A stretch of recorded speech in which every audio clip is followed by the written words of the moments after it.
Hello students, how are you all? I hope you all are safe and fine at your homes.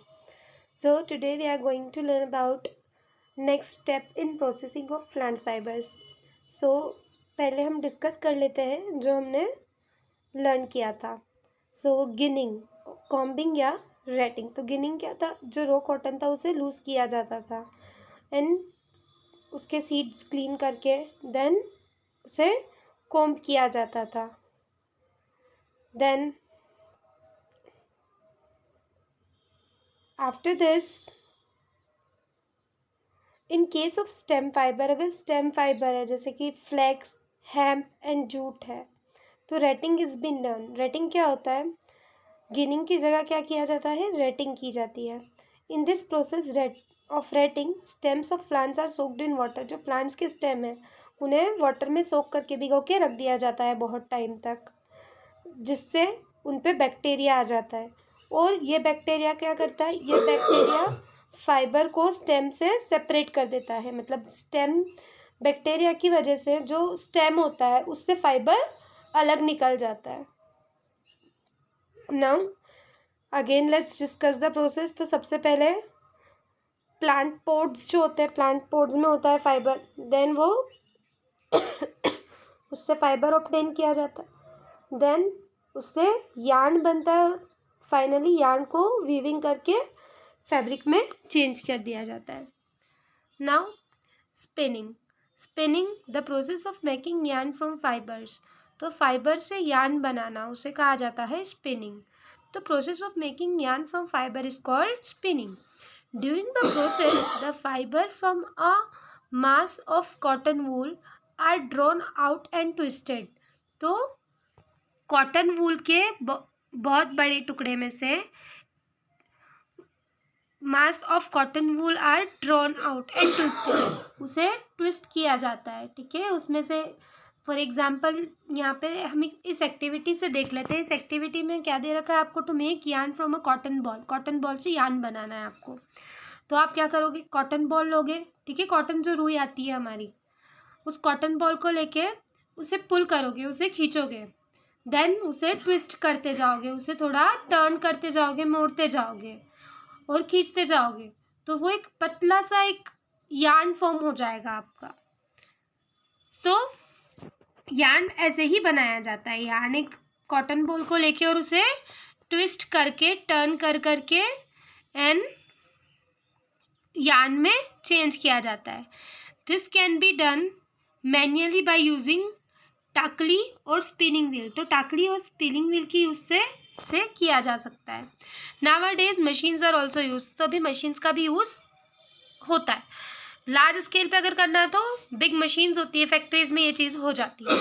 This process is also use for making yarn from stem fibre. Stem fibre के लिए भी same process ही use की जाती है. सी this is the spinning wheel. ठीक है, spinning wheel को हमने बहुत सारी पिक्चर्स में भी पहले देख रखा होगा. चरखा. एंड दिस वन इज टाकली. Now you can see spinning wheel अगर मैन्युअली उसे ऑपरेट करें तो ऐसे भी स्पिनिंग व्हील को ऑपरेट कर सकते हैं, जहाँ से ये जो फाइबर होगा, ठीक है, वो ट्विस्ट होके और कॉटन जो है वो फाइबर में चेंज होता जाएगा जब व्हील स्पिन होती जाएगी. Now weaving. The process of arranging two sets of yarns together. Two sets of yarn को एक साथ अरेंज करना क्या होता है? Weaving. Weaving of fabric is done on looms. तो वीविंग कहाँ पे की जाती है? लूम्स पे. The looms are either hand operated और मशीन ऑपरेटेड. तो ये जो लूम्स होते हैं ये या तो हैंड ऑपरेटेड होते हैं या तो मशीन ऑपरेटेड होते हैं. और जो हैंड ऑपरेटेड होते हैं हैंड लूम्स, जो मशीन ऑपरेटेड होते हैं वो power looms. So see this is weaving, है ना. यहाँ पे टू सेट्स ऑफ फाइबर्स को अरेंज किया गया है. Then you can see in this both pictures, this one is hand loom and this one is power loom, जहाँ पे मशीन से ऑपरेट किया जा रहा है. see this one is the hand loom operated by hand and this one is the power loom. यहाँ पे manually इसे ऑपरेट करने की ज़रूरत नहीं है. It is just done by machine.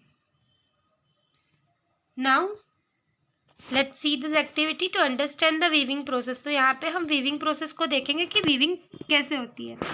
तो पीस ऑफ क्या क्या चाहिए हमें? Piece of net cloth, net grocery bag, needle और थ्रेड.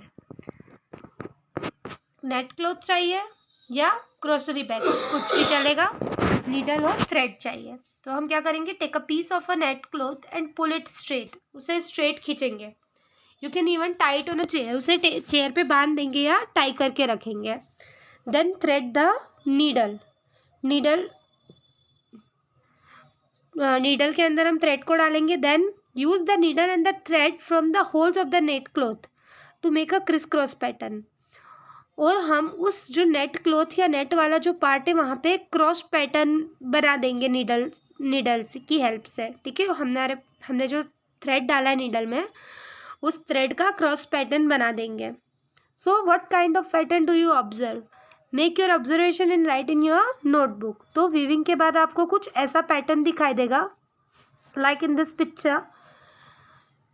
दिस वन, यहाँ पे क्रॉसेस बना रखे, तो आपको भी कुछ ऐसा ही पैटर्न मिलेगा.